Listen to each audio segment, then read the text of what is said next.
today, somewhere out there in the world, in a classroom, somewhere between the age of 10 and 20, the person who's going to be the first person to set foot on Mars is out there, probably studying math or science. And it's really exciting to think about what that person's life will be like and how they will live after this big mission. Mars is probably in the mid-2030s. And so what we need to do now are proving ground missions that will get us ready for Mars. And it takes 6 pieces to get to Mars, and Boeing is building the SLS right now. NASA's current plan for Mars starts with SLS and Orion, the 2 pieces that get you in and out of the Earth's gravity well. If you're going to go to the moon or farther, you need a really big rocket to do that, and that's what the SLS is all about.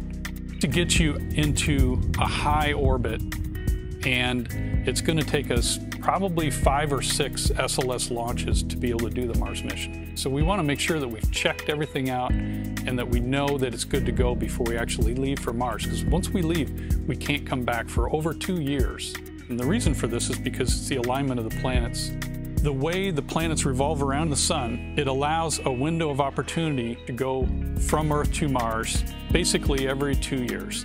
Just to get to Mars, before you even land or anything, is going to take 7 or 8 months. The reality is you're going to be there for a year waiting until that window opens up to come back. And then it's going to take 7 or 8 months to come home. 2 more pieces are needed to go between Earth and Mars, a deep space tug of some kind, and we'll need a habitat.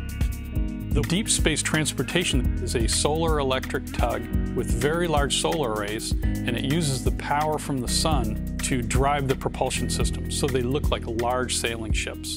And attached to the sailing ship will be a habitat where the crew will live.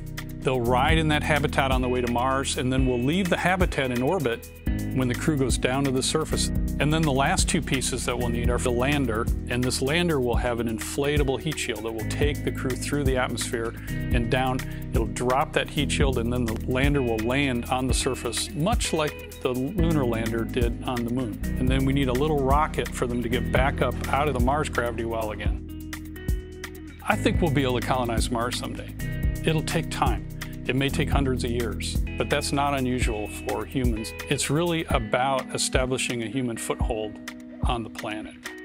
It's a natural evolution of humanity to take this challenge on.